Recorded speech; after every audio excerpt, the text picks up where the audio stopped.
안녕하세요. 제가 직접 사연을 보내게 되어서 기쁘고 즐거운 마음입니다. 조금은 떨리기도 하네요. 세상이 참 좋아지고 기술이 놀라울 정도로 발전이 되었다는 걸 지금 이 순간에 새삼 깨닫고 있어요. 제가 컴퓨터 자판을 두드려서 제 얘기를 직접 쓰고 기록하고 유튜브 채널에 신청까지 하게 되다니, 옛날엔 아무리 사는 형편이 좋다고 하더라도 나라 자체의 수준이라는 게 있다 보니까 잘 사는 집도 대단한 걸 누리며 살지는 못했던 듯 싶거든요. 그런데 지금은 바야흐로 스마트 시대라는 게 와서 잘 살든 못 살든 온갖 정보를 다 접하면서 살고, 적어도 못 먹어서 굶어 죽을 걱정은 과거보다 비교도 안 될 정도로 낮아졌고, 뭐 그렇게 됐네요. 이렇게 발전된 세상에 올 줄 알았다면 제가 과연 지난 저의 길을 그렇게 걸어왔을지 아마 다르게 살지 않았을까 싶은 생각이 드네요. 만약에 제가 시간을 돌린다고 하더라도 변함없이 똑같은 길을 걷게 된다면 그 이유는 자명하게 하나일 겁니다. 바로 제 딸 자식 때문이죠. 제가 잘 먹고 잘 살고 멋지게 누리면서 인생을 꾸려 나가는 것도 중요하지만 제 자식보다 우선이 될 수는 없는 것 같네요. 이래서 자식 이기는 부모 없다고 하는 걸까요? 저도 자식을 낳아보기 이전엔 몰랐어요. 나 자신보다 소중한 존재가 생기고 내 인생에서 절대적인 존재가 생긴다는 것을. 그 개념을 제가 한 생명의 엄마가 되어보기 이전엔 감히 알 수 없었답니다. 물론 저도 누군가의 자식이죠. 저희 친정 부모님은 그 어려운 시절에도 정말 열심히 사신 분이었습니다. 그 노력의 대가로 친정 집안이 당시 치고는 그래도 꽤 넉넉하게 사는 편이었어요. 제가 태어났던 때 그 무렵까지만 해도 집안 형편이 어려웠지만 제가 학교를 들어갈 때쯤부턴 형편이 확실하게 좋아지기 시작했고, 그 후로는 한 번도 하향 곡선을 그린 적이 없었네요. 한번 상승기류에 올라타니까 그 흐름을 타고 저희 친정집이 그럭저럭 계속 잘 살게 되었던 것 같아요. 그러나 전 아들이 아니라 딸이라는 이유로 제 친정 오빠와 친정 남동생들보다 후순위로 항상 밀려나가는 자식이었죠. 어렸을 때 이게 그렇게나 분해서 인정이 잘 됐는데 점차 나이가 들면서 자연스레 수긍이 되었네요. 전 부모님에게 첫 번째로 아픈 손가락이 될 수 없었습니다. 이 사실이 분해서 인정이 안 되었던 시절은 항상 제 가슴속에 원인 모를 억울함이 가득했었지만, 태연해지고 난 다음엔 가슴속이 좀 개운해졌고 부모님을 마주하고 대할 때도 전에 없던 여유가 생기더군요. 그리고 신기한 게 뭔 줄 아시나요?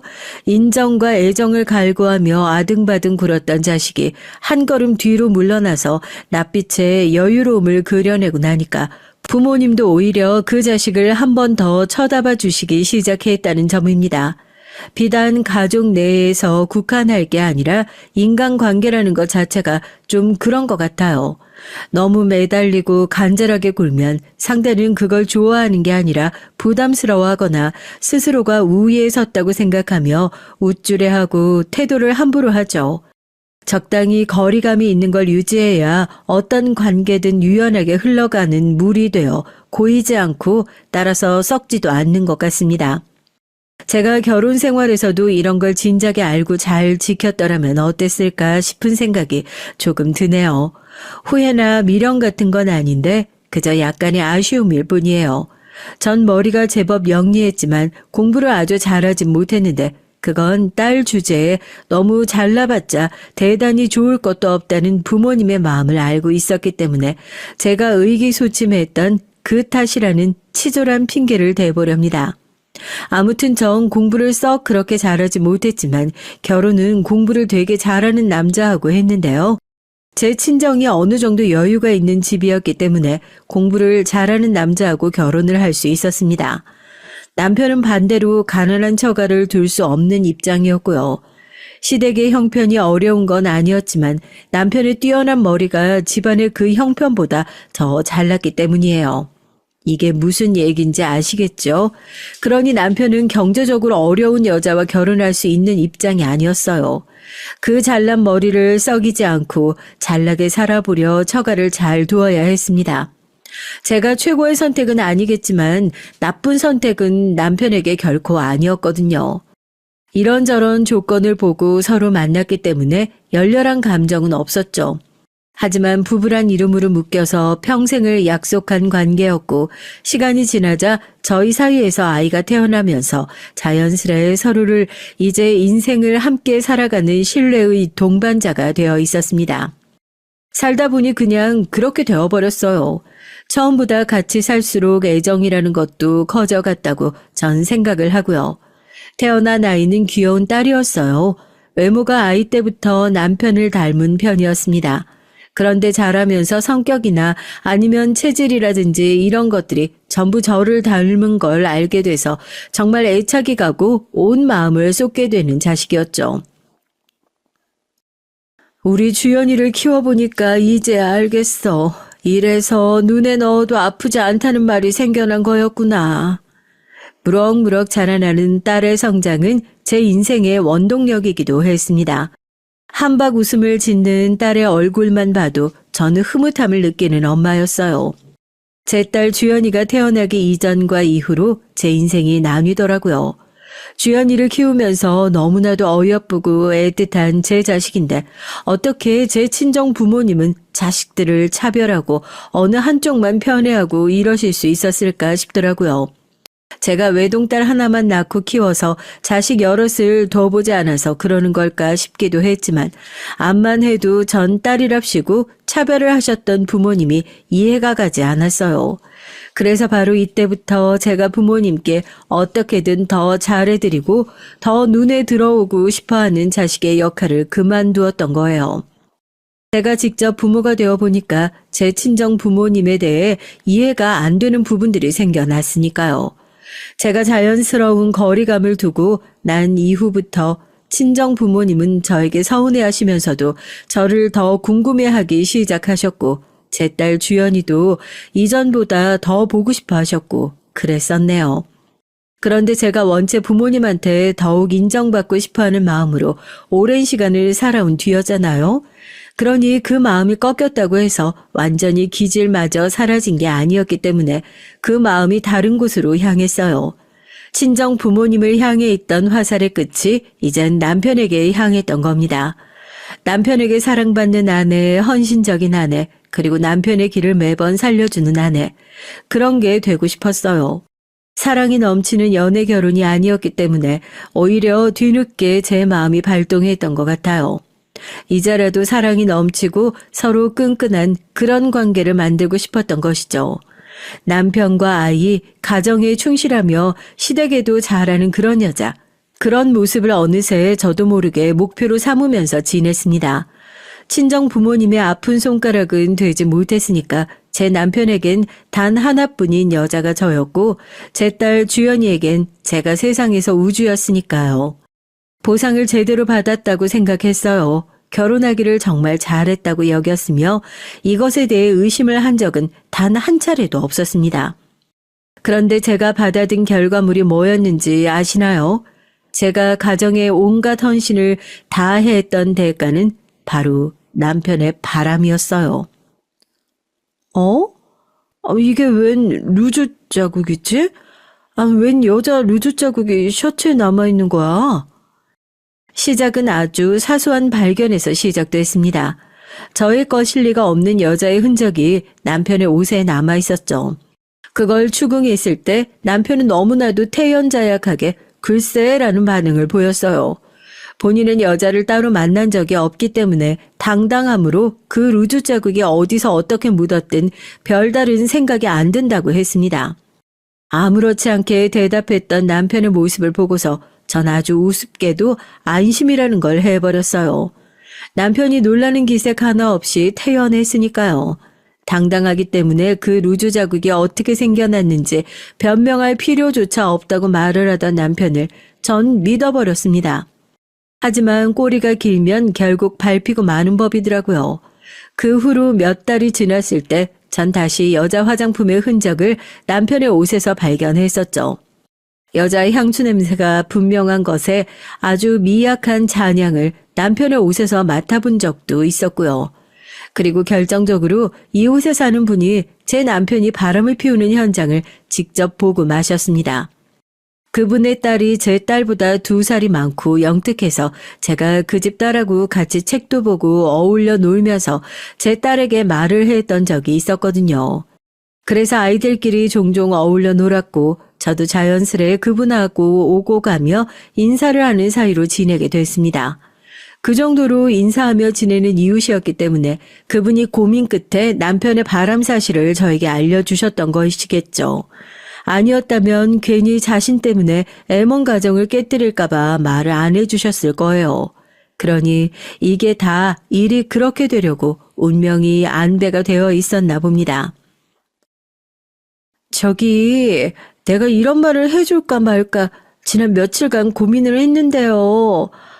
아휴, 어제 주연이가 길을 가다가 저를 발견하고서 예의도 바르게 먼저 인사를 해주고 명랑하게 구는 걸 보니까 제가 이렇게 어렵고 복잡한 마음을 가지고선 이제 애 인사도 제대로 못 받겠구나 싶어져서요. 아무래도 그냥 말을 하는 게 낫겠더라고요. 네? 도대체 무슨 얘기를 하시려고 그렇게 어렵사리 뜸을 들이세요. 아주 어려운 얘기인가 봐요. 그렇죠. 많이 어렵죠. 나도 진짜 어떻게 해야 될지 정말로 고민 많이 했다는 걸 꼭 좀 알아줘요. 나조차고 이런 얘기 꺼내는 거 절대 아니니까 이 부분도 꼭 좀 알아주고요. 네, 그렇게 할게요. 그러니까 이제 그만 얘기 좀 해주세요. 그 집 아저씨가 바람이 났던데요? 누구요? 누가 바람이 났다고요? 주연이 아빠요. 내가 지지난주에 친정 동네에 오랜만에 가봤다가 딱 발견했어요. 어떤 여자하고 엄청 다정하더라고요. 제 남편이요?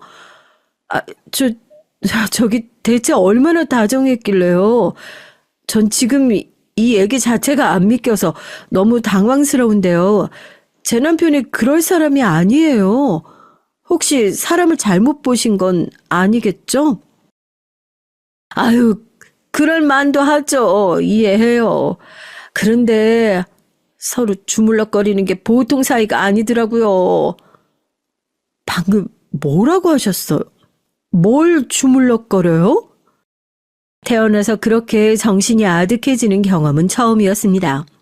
바쁘디 바쁜 제 남편이 그렇게나 열심히 바람을 피우고 있었다는 사실이 믿어지지가 않았어요. 아무리 바쁘고 피곤해도 남자라는 생물은 여자와 놀아날 틈 그 구석에 있다는 걸 전 하필이면 제 남편을 통해서 알게 되었네요. 다른 지역까지 가서 상간녀와 질펀하게 놀아난 제 남편이었어요. 처자식을 둔 남자가 추잡스럽게 붙어먹은 상간녀와 너무 뜨거운 나머지 숙박업소의 근처 길거리에서도 서로를 주물럭거렸더라고요.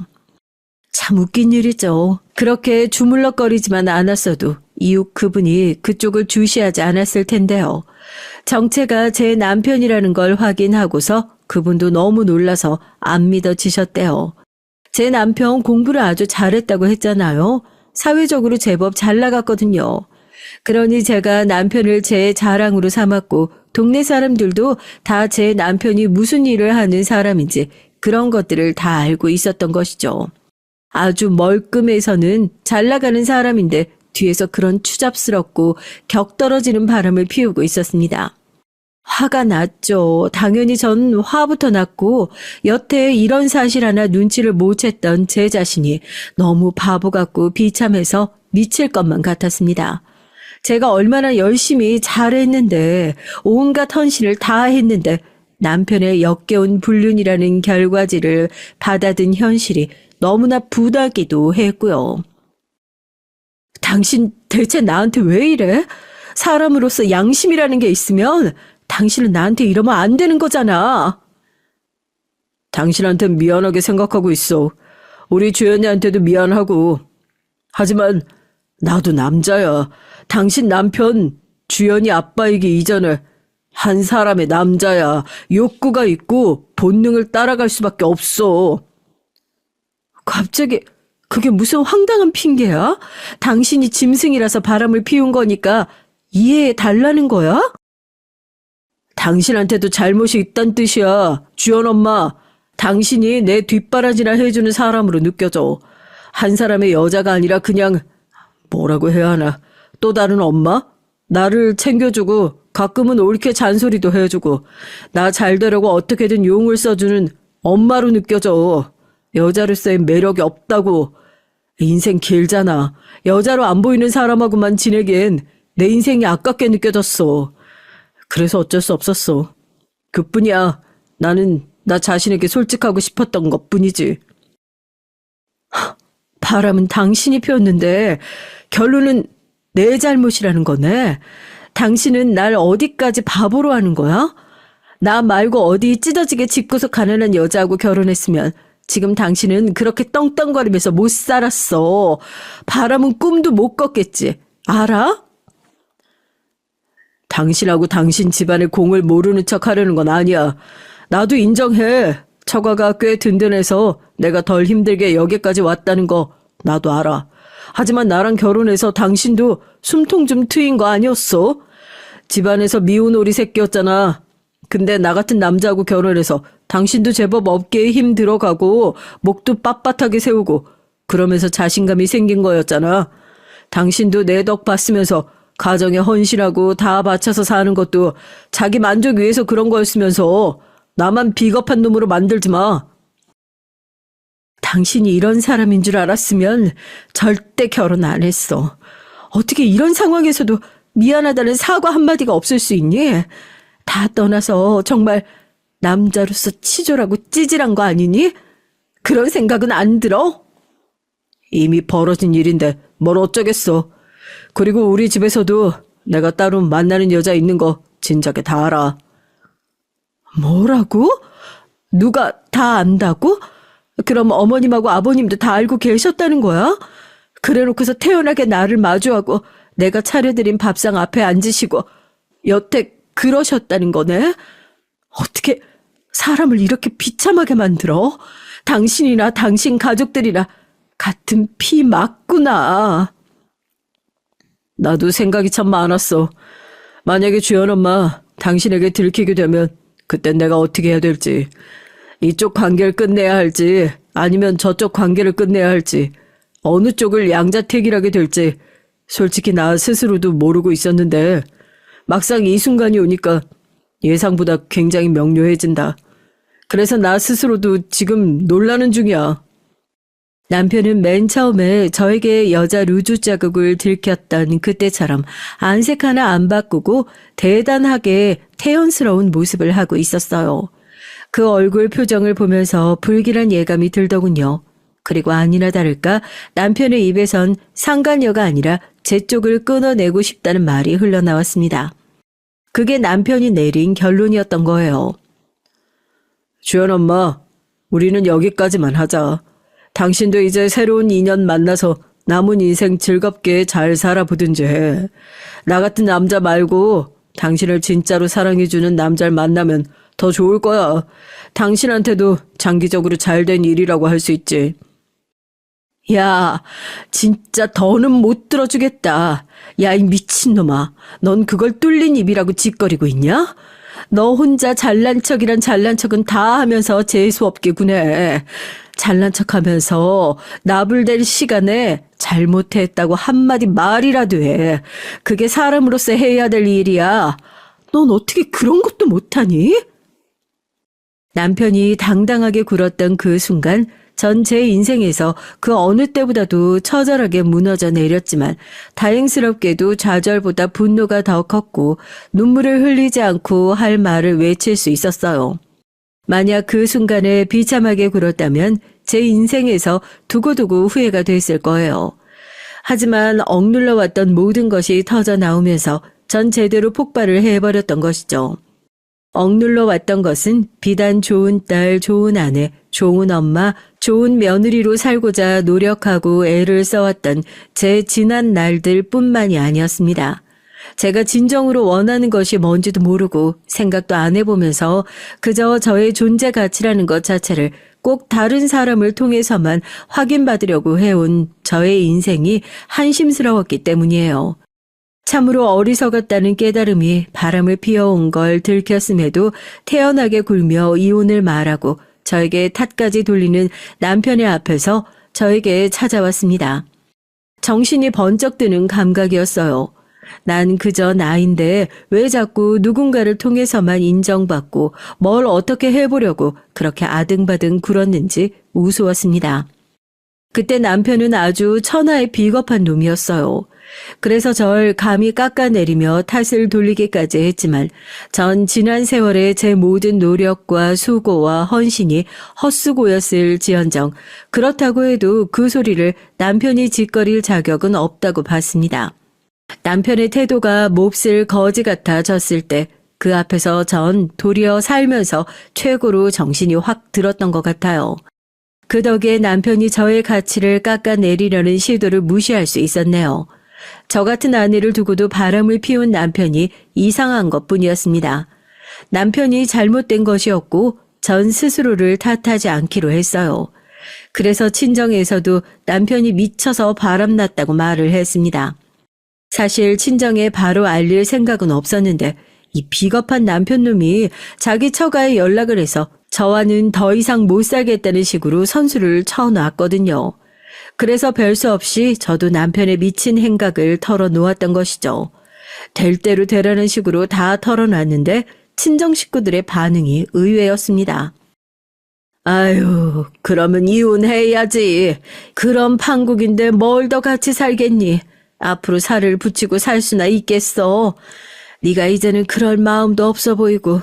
그러니 갈라서는 것밖엔 답이 없다. 저보고 이혼을 하라고 그러더라고요. 전 무조건 이혼녀 소리 듣고 살려고 너는 그렇다 쳐도 애는 어떻게 해. 이런 소리를 가장 먼저 들을 각오를 마친 상태였거든요. 그래서 너무 당혹스러운 채 친정 식구들의 얼굴을 바라봤던 것 같아요. 특히나 이혼 문제를 두고 친정 엄마로부터 잔소리와 힐난을 들을 거라고 생각했었는데 엄마가 깊은 눈매로 저를 바라보고 계셨습니다. 지난 몇 년간 옛날과 달리 변한 저를 보며 부모님 생각도 그만큼 달라져 있었죠. 부모님이 그때 말씀해 주시길 어느샌가 저를 보면 맞아, 쟤도 소중한 우리 자식이지라는 생각이 드셨다고 합니다. 옛날에 절 너무 뒷전으로 두었던 것 같아서 그 점이 계속 미안해했다고 하시더라고요. 게다가 너 결혼할 때도 너무 조건 따져가며 우리가 사위를 골랐던 게 아닐까 싶어서 그게 너한테 참 미안하더구나. 따지고 보면 넌 부모 말 잘 들으려고 결혼했을 뿐인데 네가 그렇게 부모 가족을 생각하는 애였는데 결혼 생활에서도 누구보다 떳떳하고 당당했을 거라는 건 무조건 우리가 잘 알아. 그러니까 널 두고 밖에서 몸을 쓰고 다닌 놈팽이가 천하의 나쁜 놈이고 미친 놈이지. 굳이 하루도 더 같이 살 것 없다. 마음 편하게 갈라서. 제가 웬만하면 안 울려고 했는데 그때 막 속에서 감정이 벅차올라서 눈물이 찔끔 나오더라고요. 잃는 게 있으면 얻는 것도 반드시 있는 법칙을 그때 제가 또 깨달았었네요. 남편하고 언제든 이혼해도 된다는 선택지가 당당하게 생기니까 저도 꺼리 낄 것 없이 시댁 식구들하고 한판 떴습니다. 왜냐하면 시댁 식구들이 어처구니 없게 남편의 바람이 저 때문이라고 몰아갔거든요. 남자는 여자하기 나름이라는 그딴 구질구질한 소리를 해대는 시댁 식구들 앞에서 기가 막혔어요. 어디 그것뿐인가요? 제가 아들을 못 낳아서 이 사태가 벌어진 거라는 황당무계한 소리까지 들었어요. 듣자 하니까 정말로 선을 넘으시네요. 그럼 저도 어디 한번 적나라한 얘기 좀 해볼까요? 이놈의 집안은 왜 이렇게 배은망덕한가요? 뭐? 배은망덕? 이게 어른 앞에서 못하는 소리가 없어. 어른이 어디 어른다워야 어른 대접을 해드리죠. 어머님, 솔직히 배은망덕한 거잖아요. 제 친정의 도움 없이도 어머님 아들이 그 과정 다 마치고 지금처럼 떵떵거리며 살 수 있었을까요? 전 아니라고 보는데요. 받을 건 다 받아놓고서 입을 싹 씻어버리는 게 정말 추합니다. 예, 너 헛소리 하지 마라. 너 아니었어도 우리 아들은 잘 나갔어. 이거 왜 이래? 다른 여자를 만났어도 똑같았지. 저 말고 그때 며느리감 후보 둘 더 있었잖아요. 하나는 어머님하고 형님이 고르고 골랐던 여자, 또 하나는 어머님 아들이 깔짝거리면서 만나왔던 여자였죠. 그리고 그 두 명이 저보다 조건이 확 떨어졌다는 거 제가 다 알고 있는데요. 어머님이야말로 헛소리 하지 마세요. 일찍 치매라도 오신 건 아니길 빕니다. 이런 미친, 네가 이런 년이었구나. 이야, 본색 드러나는 것 좀 봐라.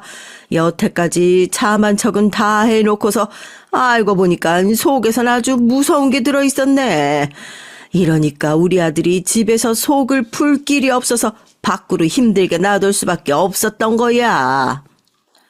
소리 좀 그만 지르세요. 그러다가 뒷목 잡고 쓰러지시면 어떡해요? 이렇게 되면 착실하게 수발 들어줄 사람도 없잖아요. 원래라면 제가 있었겠지만 이젠 안 그럴 테니까요. 아, 그리고요. 다들 뭔가 착각을 하시는 모양인데 제가 이혼 안 해주면 끝이거든요. 저에게 선택권이 있고 저에게 전부 달린 거예요. 그러니까 간단히 말해서 제가 갑입니다. 갑. 세상 천지에 갑 앞에서 핏대 세우는 겁을 상실한 을은 처음 보네요. 이렇게 색다른 분들이시니 그렇게나 배응망덕하기도 하셨던 거겠죠. 와, 제가 생각해도 그때 정말 시원하게 할 말 다 했던 것 같아요. 희한한 건 말이죠. 이전까진 제가 그렇게 살아본 적이 없었다는 사실입니다. 시댁 식구들 앞에서 할 말을 다 하기는 개뿔, 말을 고르고 골라서 항상 가려서 했던 사람이었고요. 시댁의 온갖 잡일을 제가 도맡아 하면서 항상 팔 걷어붙이고 살아왔던 건 너무 비참해서 거론하기가 민망할 정도네요. 저 스스로 자신을 낮추면서 그렇게 지내는 게 제 딴엔 자랑스러운 며느리 소리를 들을 일이라고 여겼었네요. 그렇게 살아왔던 것이 억울해서라도 제가 폭발해서 터져 나왔었나 봅니다. 마지막 순간에 할 말을 다해서 다행이었고 시댁 식구들은 죄다 합주기가 되어선 입을 꾹 다물게 됐어요. 저를 대충 들들 볶아서 쫓아내면 끝일 일이라고 여겼던 모양인데 예상외로 제가 밟으면 꿈틀하는 지렁이도 아니고 밟으면 하늘까지 튀어오르는 지렁이였던 것입니다. 깜짝 놀란 시댁 식구들이 그제서야 저를 잘못 건드리면 작살나고 제 남편의 사회생활도 여차하면 끝날 수 있다는 것에 제 앞에서 고개를 숙이기 시작했죠. 시댁에서 사회적으로 잘 나가는 인물이라고 하면 정말 남편 하나뿐이었거든요. 다들 그런 대로 벌어먹고 살긴 했지만 남편처럼 사회적으로 인정받는 위치에 근처도 못 갔어요. 그러니 집안의 대단한 자랑이자 구세주인 남편을 잃을 수야 없었죠. 눈이 돌아버린 제가 같이 죽자는 식으로 남편에게 달려들어서 사회생활을 끝내놓기라도 하면 어쩌나요? 그래서 종국엔 시댁 식구들이 저에게 조용히 이혼만 해주면 평생 감사하며 살겠다면서 눈물로 호소를 했습니다. 남편이 우선적으로 저와 이혼을 원하고 있었기에 어떻게든 조용한 이혼을 이끌어내는 게 시댁 식구들의 목표였죠.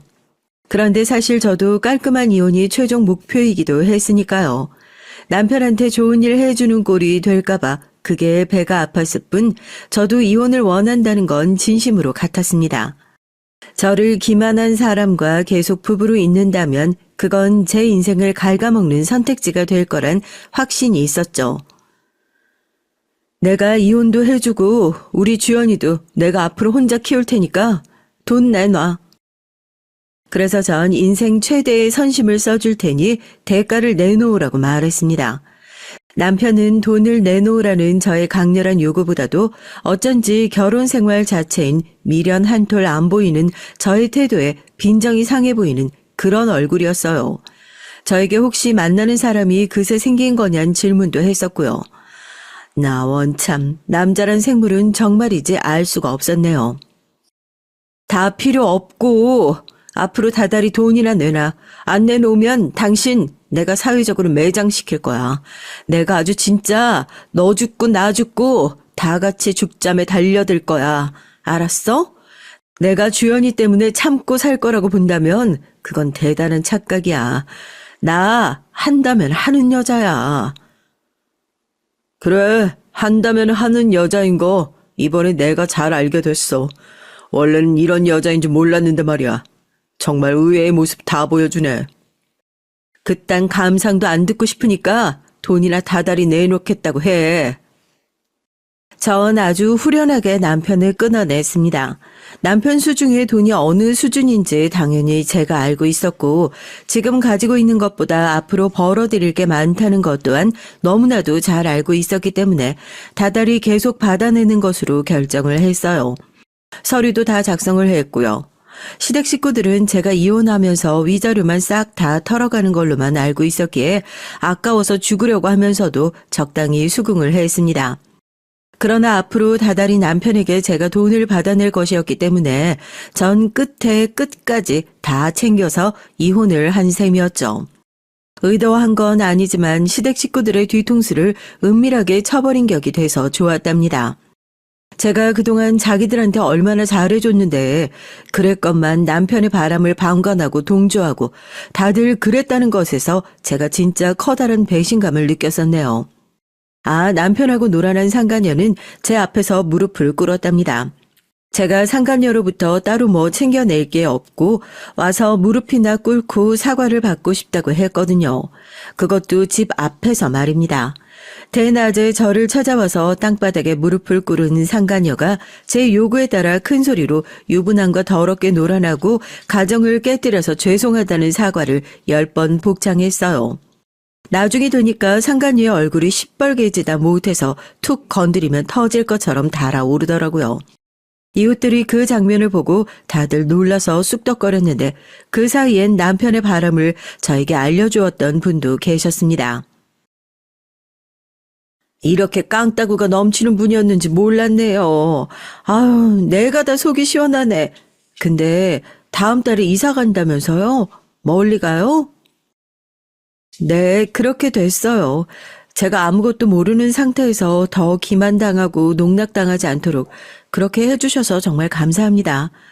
덕분에 저랑 우리 주연이 새 인생을 살게 된 거예요. 은혜 안 잊을게요. 내가 괜한 소리를 한 게 아닐까 싶어서 사실 속으로 힘들기도 했는데 그렇게 말해줘서 나야말로 정말 고마워요. 멀리 이사가도 혹시 연락은 주고받을 수 있죠? 당연하죠. 꼭 그렇게 해요. 남편의 바람이 저의 잘못이 아니듯 그 사실을 저에게 알려주셨던 이웃분에게 잘못은 없었습니다. 그게 당연한 거였죠. 하지만 그럼에도 가정을 깨뜨렸다는 사실에 이웃분이 많이 심란해 하셨던 모양이었어요. 이혼하고 나서 더더욱 잘 살고 있다는 걸 알려드리기 위해서라도 그 후에라도 종종 연락을 주고받으면서 지냈는데요. 이게 새로운 물결을 일으키더라고요. 왜냐하면 그 집 딸하고 저희 주연이하고 어렸을 때 또래라서 워낙 잘 어울려 놀았는데 엄마들끼리 연락을 종종 하는 사이다 보니까 애들도 서로 연락을 하면서 공부 얘기도 주고받고 이런저런 우정을 쌓아갔던 거예요. 그런데 그 집 딸이 어려서부터 총명하고 똑 부러졌거든요. 그래서 저희 주연이가 자기보다 2살 많은 그 집 딸에게 엄청 영향을 많이 받았어요. 주연이는 외동이다 보니까 더 그랬나 보더라고요. 두 아이가 생각하는 것이나 사고방식 같은 것들이 시간이 지나면서 많이 닮아갔습니다. 정 그 집 딸에게 고마웠던 것 중 하나가 주연이에게 친언니 같은 존재가 되어준 것 자체도 그렇지만 저희 부부의 이혼을 어쩔 수 없는 문제라고 주연이에게 분명한 생각을 심어주었다는 것이에요. 그 덕에 주연이가 잘못한 아빠가 가정을 깨트렸으므로 엄마와 단둘이 새롭게 살게 된 건 너무나도 당연하다는 인식을 하게 됐죠. 그리고 신기할이 많지 자기 아빠가 보고 싶다거나 그런 소리를 안 했어요. 이런 점이 예전엔 안타깝고 가엾게 느껴지기도 했었는데 가만히 생각해 보니까 은근히 마음 여리게 굴고 순하고 상대방에게 다 맞춰주는 기질이 강해도 한번 딱 돌아서면 그걸로 끝인 기면 기고 아니면 아닌 그런 성질이 저하고 똑같더라고요. 그래서 자기 아빠한테서 주연이가 딱 돌아섰던 겁니다. 그런데 앞서도 말씀드렸습니다만 이렇게 되면 인간관계가 아주 희한한 것이 상대 쪽에서 더 아쉬움을 느끼더라고요. 원래는 바쁘다더니 뭐니 하는 핑계로 딸하고 시간도 많이 못 보내줬던 아빠였으면서 혼자가 되니까 외로운 건지 뒤늦게 아빠 노릇에 매달리게 된 것인 건지 전 남편 쪽에서 항상 먼저 딸의 안부를 묻고 딸을 보고 싶어 하고 그랬습니다. 그래서 이런 부분은 제가 그 집 딸에게 참 고마운데 반대인 경우도 있었어요. 그 집 딸이 공부도 잘했기에 명문대에 입학을 했는데 1년 다니고 나서 휴학을 한 뒤에 외국 여행을 갔고 거기 생활에 푹 빠져버린 거예요. 명문대고 뭐고 다 필요 없고 자기가 원하는 세상을 구경하며 살고 싶다고 하는 언니의 모습에 저희 주연이가 큰 감명을 받아버렸습니다. 엄마, 나 그냥 대학 안 갈래. 뭐가 어쩐다고? 대학을 안 간다고? 너 이제 수능도 얼마 안 남았잖아. 이제 와서 왜 이래? 수능이 얼마 안 남았기 때문에 마음을 굳힌 거야. 성적이 나오면 거기에 맞춰서 대학을 갈 생각뿐이지. 어디를 굳이 가고 싶다든지 어떤 전공을 고르고 싶다든지 그런 게 난 아직까지도 없잖아. 그냥 남들이 다 가는 대학이니까 가려는 것뿐인데 그건 내가 진짜로 원하는 길이 아니야. 남들이 다 가는 것에 이유가 있겠지. 대학을 나와야 나중에 직장 잡을 때도 훨씬 유리한 거야. 어느 대학을 나왔는가에 따라 사회에서 사람들이 시선이 달라져. 대우가 달라. 그치만 난 그런 게 필요 없는걸? 한 번뿐인 인생인데 꼭 그렇게 사회적인 관념을 따르면서 살아야 돼? 남들처럼 똑같이? 엄마, 난 남들이 하는 거 똑같이 다 따라하는 사람들 중에서 세상을 바꾸는 사람을 본 적이 없어. 아니, 얘가 대체 누굴 닮아서 이래? 그리고 언제 이렇게 다 커서 말을 이렇게나 잘하는 거야? 엄마 닮아서 이렇지. 내가 엄마 딸이잖아? 아이고, 얼마나 골치가 아프든지요. 아무리 자기 뜻대로 하고 사는 게 좋다며 밖에서는 큰소리치고 다닐 수 있어도 그게 자기 자식 문제가 되면 머리가 아파지는 게 부모입니다. 제가 오죽하면 그때 전 남편에게 연락을 했어요. 주연이 좀 대학 가게 설득을 시켜달라고요. 그랬더니 전 남편이 어떻게 대학을 안 갈 생각을 할 수 있냐며 저한테 애를 어떻게 키운 거냐고 노발대발했고 그런 와중에 냉정한 분석을 하더군요. 그런데 이미 그 정도로 마음이 떴으면 올해 수능은 글렀어. 성적이 잘 나오긴 어렵다고 봐야 되는 거야. 당장 수능 시험날이 목전이었으니 전 남편의 말도 분하지만 일리가 있었습니다. 놀랍게도 딸은 그럭저럭 괜찮은 성적을 냈고 저도 그렇지만 친정 식구들이 대학은 일단 제발 가라고 사정을 해서 일단 대학에 입학은 했어요. 하지만 졸업은 못했습니다. 이미 마음이 붕 떠 있었기 때문이죠. 첫 학기 과에서 두 번째로 성적이 잘 나와서 차석을 해낸 주연이는 그걸로 본인의 노력을 증명해냈고 그 이후론 자기 하고 싶은 대로 했어요. 좋아하는 분야를 찾아서 아르바이트를 다녔고 영어 공부에 집중을 했고 소모임을 만들어서 영어 회화를 하며 공부도 하고 인맥도 쌓았죠. 그러더니 저한테 10원 한 장 달라는 소리를 안 하고서 외국행 준비를 마쳤습니다. 스스로의 힘으로 말이에요. 그때가 되어서야 제가 직감했죠. 이 아이의 길은 평범하지 않구나. 남들이 다 가는 남들이 편하게 가려고 닦아놓은 길 위를 갈 마음이 없구나. 그렇다면 엄마인 내가 누구보다 든든한 조력자가 되어주어야겠구나. 이걸 깨달았어요. 그래서 마음은 좀 아프고 잔뜩 걱정이 됐지만 용감하게 외국에 나가서 넓은 세상도 보고 마음껏 젊음을 과시하는 주연이를 응원해 주었죠. 제가 살아보지 못한 멋진 인생을 사는 주연이가 대견하기도 하고 부럽기도 했던 것 같네요. 주연이는 대학을 그만두었지만 다양한 경험을 많이 쌓아서 취업을 하는 데는 아무런 무리가 없었답니다. 예전에 학력의 중요성을 강조했던 엄마 입장에서 제가 머쓱해질 정도였어요. 주연이는 다년간의 해외 체류 경험을 바탕으로 일자리를 구했는데 인터넷으로 이런저런 사업을 하는 회사였죠.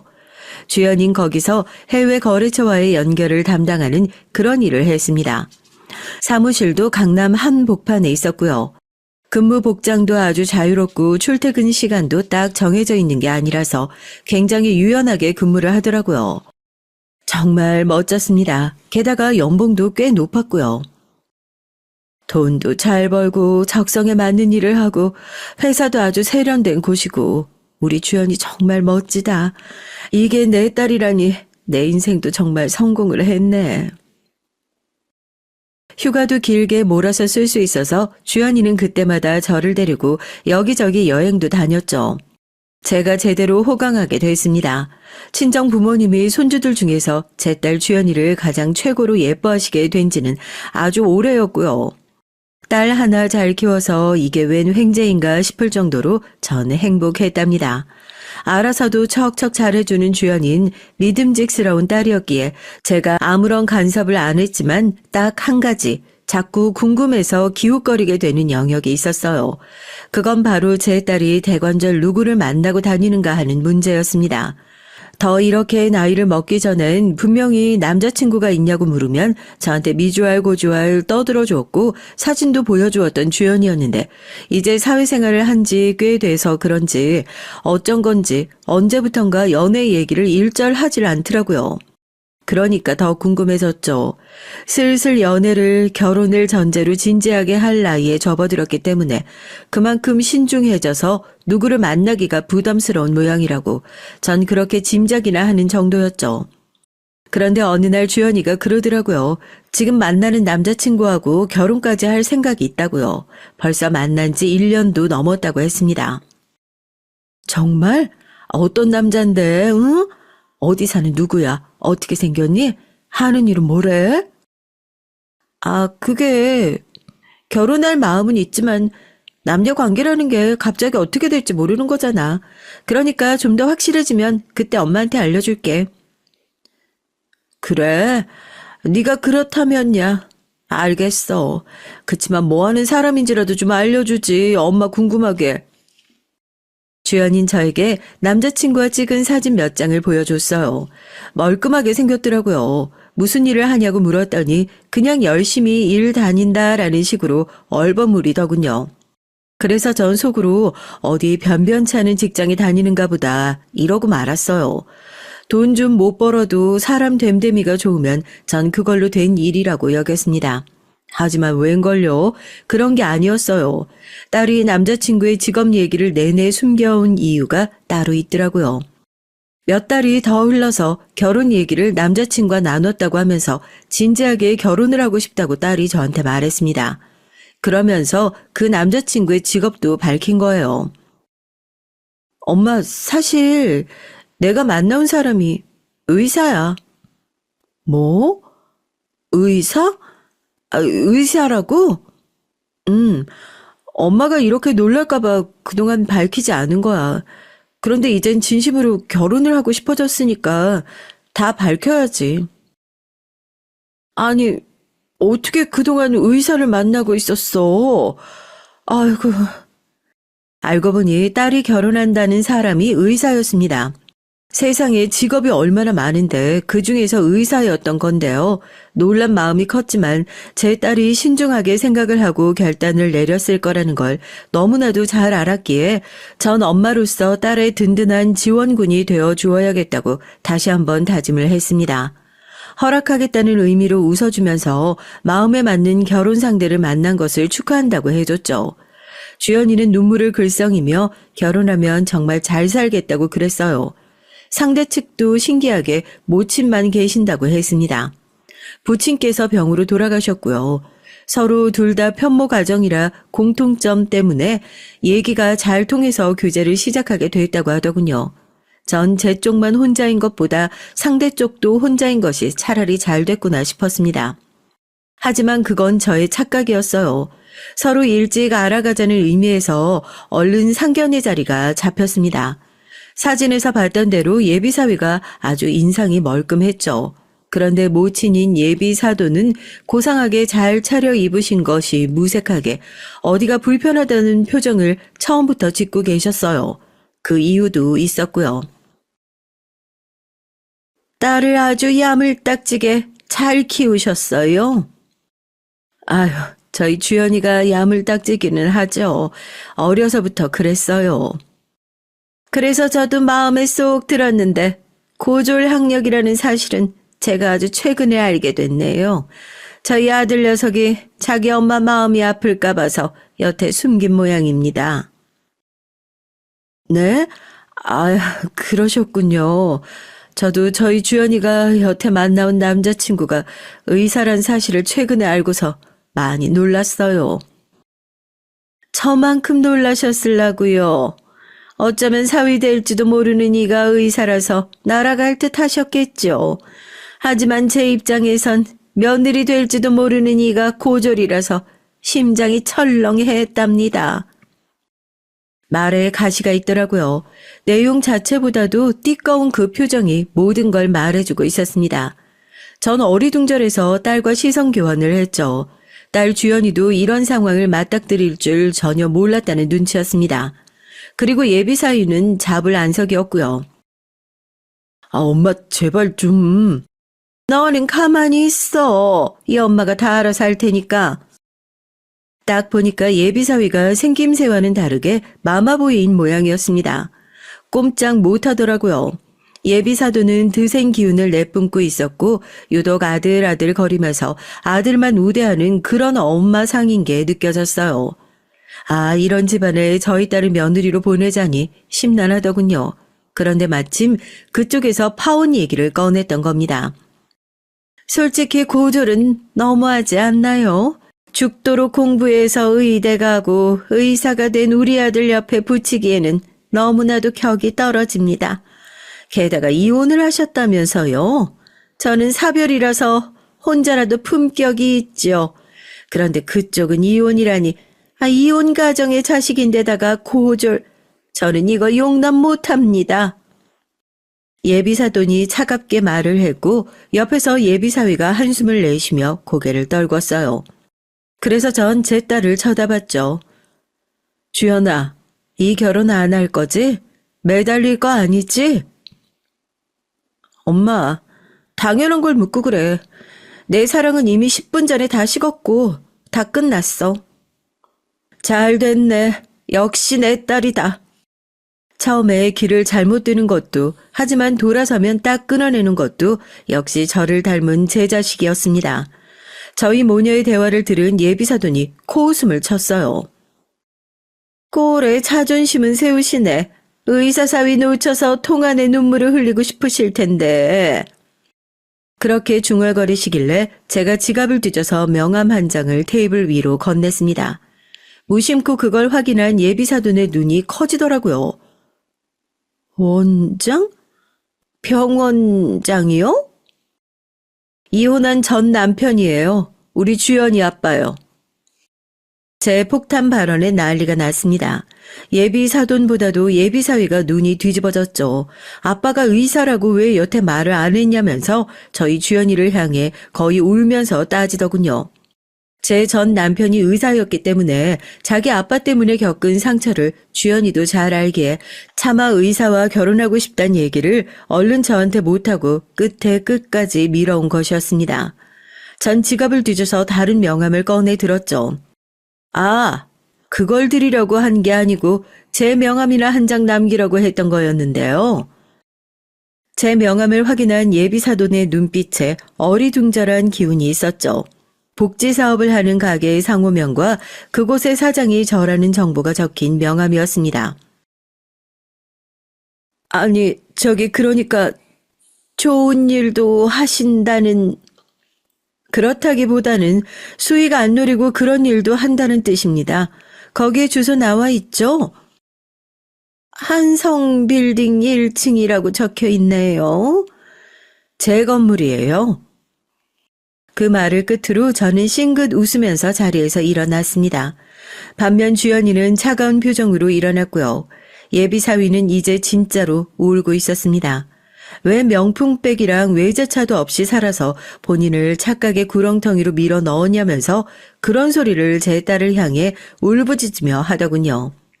남의 시선 신경 안 쓰고 자기 하고 싶은 대로 하고 자기만의 개성을 따르느라 명품에 관심이 없고 외제차 과시에도 관심이 없는 사람이 제 딸이었어요. 진짜 중에 진짜를 놓치게 됐다는 것을 깨닫고 예비사도는 나가려는 저희 모녀를 붙잡고 늘어졌습니다. 바닥에 엎어져서 제 바지가랑이까지 붙잡더라고요. 아이고, 제가 요새 갱년기가 심하게 와가지고, 눈이 흐려져서 진흙 속의 진주를 못 알아봤네요. 살면서 그렇게 처절한 외침은 처음 들어봤습니다. 하지만 이미 끝난 판이었죠. 예비사위가 눈물로 제 딸을 붙잡았지만 아무런 소용도 없었습니다. 한번 어그러진 것은 만약에 다시 편다고 하더라도 그 어그러진 자국이 영영 남아있으니까요. 전 남편에게 매달려 볼 생각을 제가 단 1초도 안 했다는 것은 바로 그런 이유 때문이었어요. 저와 이혼하고 나서 상간녀와는 결국 파국을 맞이했고 이렇다 할 제대로 된 인연도 못 만난 전 남편은 사실 저희 모녀에게 틈을 달라며 자꾸 기웃거렸지만 그럭저럭 다시 잘 지내더라도 재결합은 절대 할 생각이 없었습니다. 그러니 제가 어떻게 이 결혼을 진행해보자고 그럴 수 있었겠나요? 제 딸 주연이도 마찬가지였습니다. 아무런 감정이 남지 않은 얼굴로 조용히 예비사위를 떼어냈어요. 그리고 저에게 팔짱을 끼고서 그곳을 벗어났죠. 자기 모친에게 탓을 돌리며 울부짖는 못난 예비사위의 목소리를 배경음악 삼아서 저희 모녀는 개운하게 발걸음을 옮겼고 둘이서 맛있는 소불고기나 사 먹었습니다. 눈빛만 봐도 통하는 저희 모년 소불고기를 먹으면서 눈이 마주칠 때마다 그저 까르르 웃기만을 반복했네요. 그것으로 된 것이었습니다. 그 후로 주연이는 상대보다 자기 자신을 더 소중하게 우선적으로 두는 연애를 하겠다고 선언했어요. 또한 결혼에 매달리지 않겠다고 했죠. 저 또한 엄마로서 질 수 없겠다 싶어서 선언한 게 있었습니다. 점점 나이 먹어가는 걸 즐기면서 그렇게 살 거야. 살기 좋아진 세상, 나도 젊은 사람들 못지않게 다 누리고 체험해 보면서 앞으로는 그런 자세로 늙어가야지. 조금 더 경쾌하게 살기로 한 것이었죠. 마음가짐을 달리해서 그런지 세상이 달라 보이더군요. 이런저런 인연들도 새로 많이 만들었고요. 아휴, 그럴수록 왜 이렇게 지나디 지난 인연인 전 남편과 그 시댁 인간들이 저에게 자꾸 질척거리는지 모르겠습니다. 세월이 흐르고 보니까 제가 너무 떠나보내기엔 아까운 인물이었다나 뭐라나 그런 소리를 해대네요. 제 자식에게 나빠고 친간이 그래도 인연의 끈 정도는 붙잡고 있지만 자꾸 저한테 질척거리니까 생각이 참 많아집니다. 안녕하세요. 저는 이제 막 첫 아이를 임신한 30대 예비 워킹맘입니다. 어제는 시아버지의 생신이었어요. 오랜만에 가족들이 한자리에 모이는 시간으로 꽤나 즐겁게 보냈습니다. 시아버지께 생신 선물로 2가지를 준비했었는데 어찌나 좋아하시는지 조금은 민망하다 싶을 정도였죠. 행복하게 웃으시는 모습에 작년 이때가 떠오르더군요. 그래서 오늘 그날의 얘기를 좀 하려고 합니다. 남편은 3남 1녀 중 하나로 위로 누나가 있어요. 남편을 만난 건 제 스스로에게 많이 지쳐 있었던 시기였습니다. 어린 시절 전 소위 영재라고 불리는 아이였어요. 그러다 보니 교육열이 다른 집보다는 강한 편이었고요. 아니, 저희 어머닌 강하다 못해 좀 심한 편이셨죠. 동네에서도 아주 유명했어요. 오죽하면 초등학교 입학하자마자 절 해외로 보내셨답니다. 조기 졸업해서 하버드를 보내겠다고 말이죠. 하지만 전 그 정도의 그릇은 아니었고 저 때문에 부모님들 사이만 나빠졌어요. 남편을 처음 만난 건 대학 입시를 앞두고 있던 시점이었습니다. 좀처럼 적응을 못하고 힘들어하다가 결국 우울증으로 고생을 하고 있다는 사실을 알게 된 아버지께서 어머니와 이혼을 하고는 저를 데리고 한국으로 들어오셨거든요. 얼마간 병원 진료를 받으면서 건강을 회복하는 데 시간을 들였습니다. 그러다 그 과정에서 제가 하고 싶은 것을 찾게 됐고 대학을 가겠다는 욕심이 생겨서 입시학원을 다녔죠. 남편은 그 입시학원에서 만났어요. 사실 만났다고는 하지만 첫인상은 기억이 나질 않아요. 남편은 기억하는데 말입니다. 학원을 다녔다고는 하지만 전 막판 2달 정도로 얼굴을 봤을 뿐이었죠. 그 이후론 전혀 남편을 만날 수 없었어요. 남편을 다시 만난 건 그로부터 5년이나 지나고 나서였답니다. 봉사활동을 가던 유기견 보호소에서였죠. 2주에 한 번 나가던 그곳에서 시간을 보낸 저인 집이 같은 방향이다 보니까 자연스럽게 어울리는 시간도 많았고 그것이 연애로 이어졌답니다. 남편은 꽤나 이름난 집안의 사람이었어요. 자기 집안 얘기를 잘 하지 않아서 몰랐는데 엄청나더군요. 집에 인사하러 갔다가 이건 아니다 싶어서 도망칠 생각까지 할 정도였죠. 저렇게 으리으리한 집에서 보잘것없는 나를 받아들일 리가 없다고만 생각했어요. 그런데 이게 무슨 일인지 시부모님께선 절 너무 반갑게 맞이해 주시더라고요. 오히려 제가 더 당황할 정도로 말이에요. 오죽하면 제가 남편더러 무슨 문제가 있었던 건 아니냐고 했죠. 그렇지 않고서야 절 그 정도로 반갑게 맞이해 주시진 않을 것이라고 생각을 했거든요.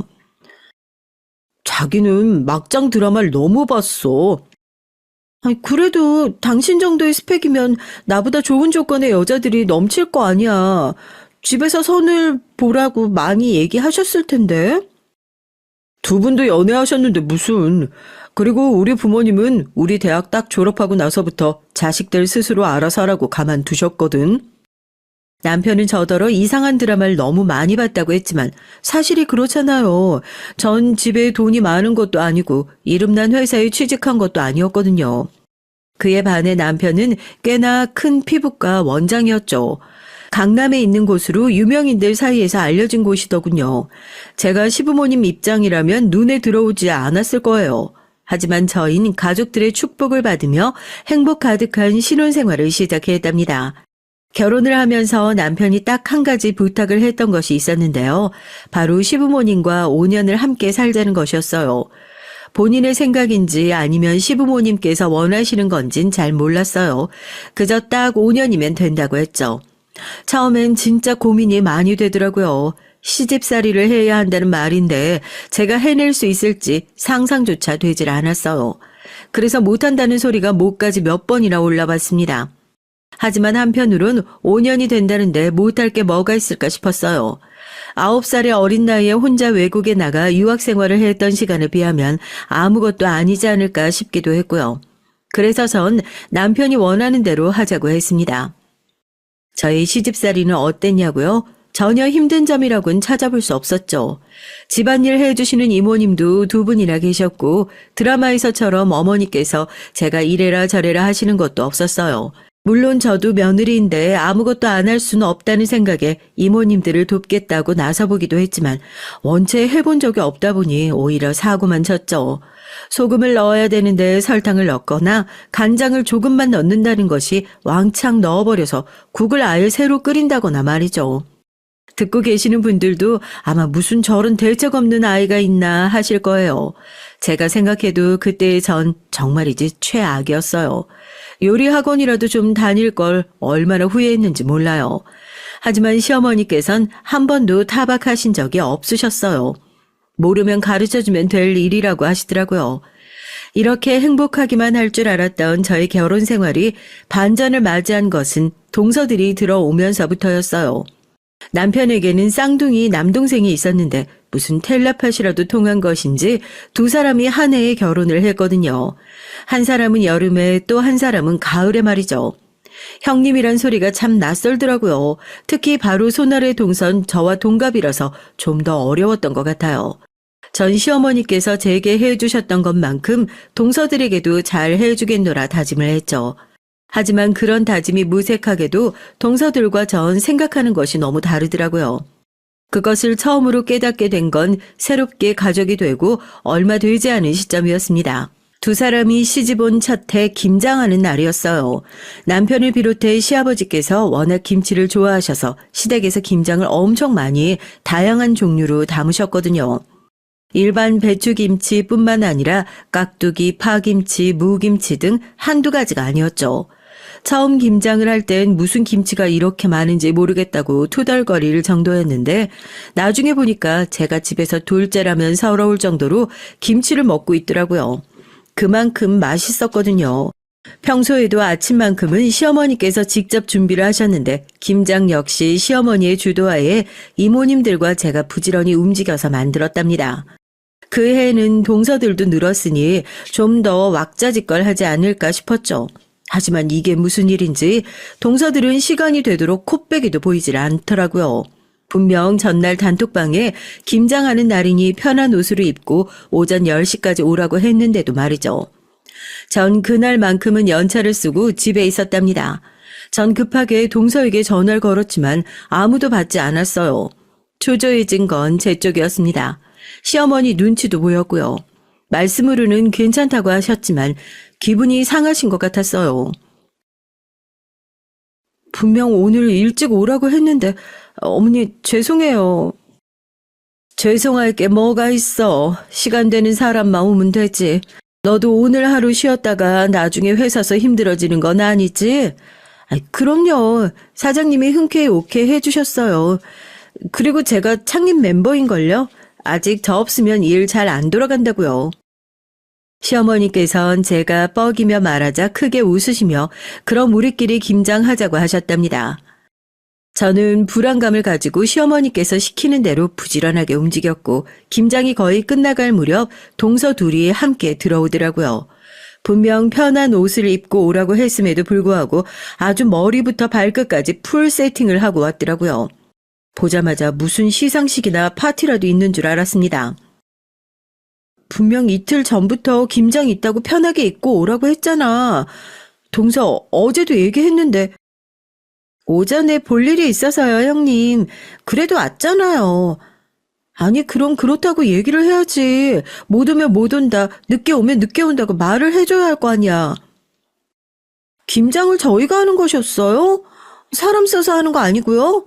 전 그냥 오기만 하면 되는 줄 알았는데요. 전 너무 어처구니가 없었습니다. 제가 말을 안 했으면 몰라 시댁에서 김장을 다 함께 모여서 한다는 사실도 얘기를 했는데 처음 듣는다는 표정이라니 진짜 치가 떨리더라고요. 제가 뭐라고 더 말을 하기 전에 동서들은 자기들끼리 대화를 하는데 그것도 웃겼습니다. 영어로 얘기를 하면서 저를 보고 웃더라고요. 아무래도 제가 이해를 못할 것이라고 생각하는 모양이었죠. 아니, 우리랑 자기랑 급이 같다고 생각하는 건 아니겠지? 세상에 우리 같은 사람이 손에 물을 묻힐 일이 있나? 하여튼 자라온 환경이 어쩔 수 없다니까.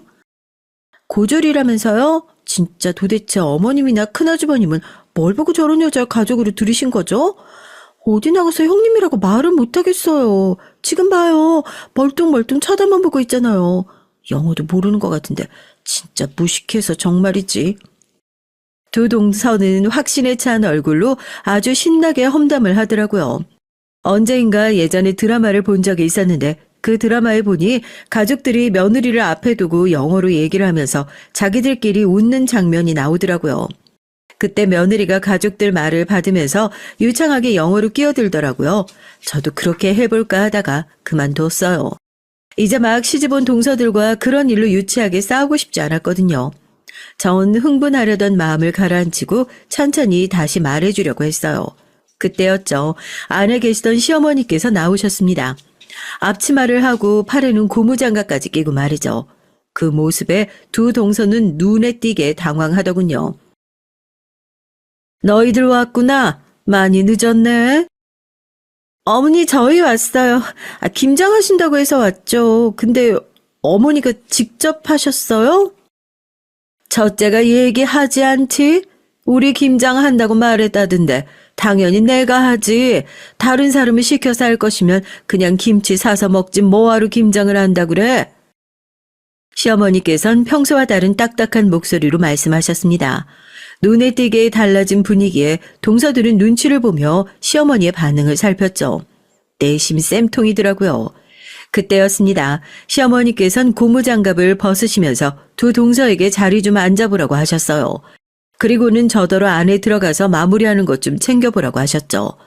전 군소리 없이 들어갔지만 귀를 쫑긋 세우고 시어머니께서 무슨 말씀을 하시는지 엿듣기 위해 노력했답니다. 이런 제 모습에 이모님들도 웃으시곤 그렇게 궁금하거든 가까이 가서 듣고 오라고 하셨어요. 전이 신이 나서 주방 입구에 서서 거실에서 나누는 얘기를 주의 깊게 들었답니다. 어머니, 큰형님이 내가 먼저 얘기 좀 하자. 그래, 김장을 같이 하고 안 하고의 문제가 아니야. 시간이 되면 오고 안 되면 어쩔 수 없지. 그런데 적어도 오겠다고 했으면 사람 기다리지 않도록 미리 연락을 줘야 할 것 아니니? 난 그런 부분을 얘기하는 거다. 죄송합니다. 저희가 생각이 짧았어요. 당연히 사람을 쓰신다고 생각해서. 아까 들어보니까 처대가 다 얘기한 것 같던데 뭐 그 부분까지 내가 깊게 파고들진 않으마. 하지만 하나만 당부할게. 어떻게 됐든 너희들 형님이고 너희가 뭐라고 생각하든 우리 집 맏며느리야. 그러니 말할 때 조심하고 함부로 행동하지 말아라. 그것만큼 보기 흉한 것 없다. 두 동서는 당황한 기색이 역력했어요. 전 웃음이 슬그머니 터지려는 걸 꾹꾹 눌러 참고 주방으로 들어와선 콧노래까지 불러가며 김장을 마무리했습니다. 이런 제 행동에 이모님들이 크게 웃으셨어요. 그날 저녁 가족들끼리 식탁에 앉아 낮에 한 김장에 수육을 곁들여 먹는데 동서들의 얼굴이 진짜 볼만하더라고요. 시아버지께서는 올해 김장도 너무 잘 된 것 같다고 하시면서 시어머니와 며느리가 고생을 했겠다고 고맙다고 말씀하셨습니다. 시어머니께서는 담담하게 첫째가 제일 고생했다고 하시면서 음식 솜씨가 처음 시집 올 때와는 비교도 되지 않게 늘었다고 칭찬하셨죠. 시아버지께서는 그 정도냐고 놀라시면서 어쩐지 김치가 평소보다 더 맛있는 것 같다고 하셨답니다. 정말 화기애애한 분위기가 계속됐죠. 그리고 그럴수록 두 동서의 얼굴빛은 칙칙해져만 갔죠. 그날이 시작이었습니다. 당연히 두 동서들이 반성할 것이라고는 기대하지 않았지만 그렇다고 더 심하게 굴 것이라고는 상상하지 못했는데 두 동선 정말이지 평범하진 않더라고요. 저희는 여름과 겨울에 가족여행을 함께 다녔는데요. 올해는 시아버지께서 좋아하시는 삿포로로 가기로 했어요. 해마다 해외여행은 제가 준비를 했었는데 이번엔 둘째 동서가 나서더라고요. 자신이 하겠다고 말이죠. 저야 일을 하나 덜어준다고 하니 당연히 흔쾌히 넘겨주었고요. 사실 가족들이 머물 숙소부터 시작해서 시부모님들이 좋아할 만한 코스로 계획을 세운다는 것이 쉽지 않았거든요. 제가 성격이 좀 꼼꼼한 편이라서 하나하나 직접 연락해보고 확인을 해봐야 하는 성미다 보니 준비할 때마다 시간이 많이 걸렸어요. 그걸 이제 둘째 동서가 가져간다는데 어찌나 좋은지 모르겠더라고요. 여행의 시작은 순조로웠습니다. 숙소에 도착하기까지만 하더라도 다들 들뜬 얼굴이었죠.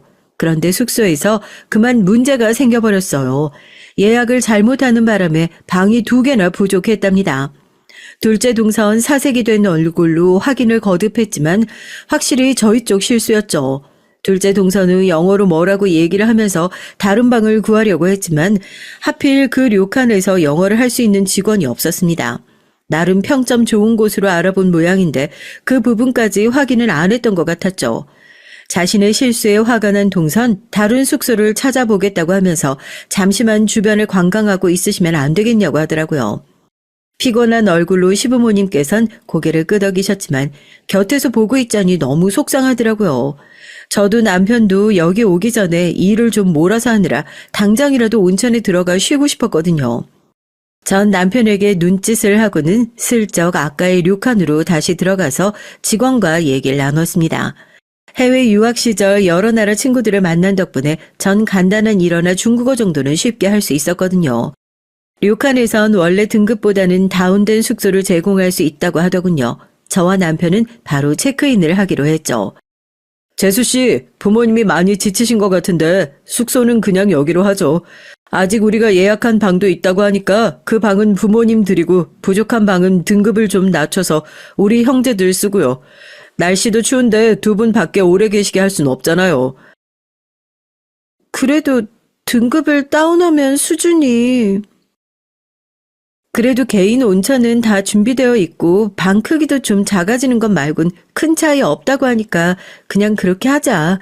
동서 마음은 알겠는데 부모님 생각해야지. 제 말에 둘째 동서는 못마땅한 얼굴로 마지못해 알겠다고 했죠. 시부모님의 얼굴에 금방 화색이 돌면서 바로 숙소로 들어가셨어요.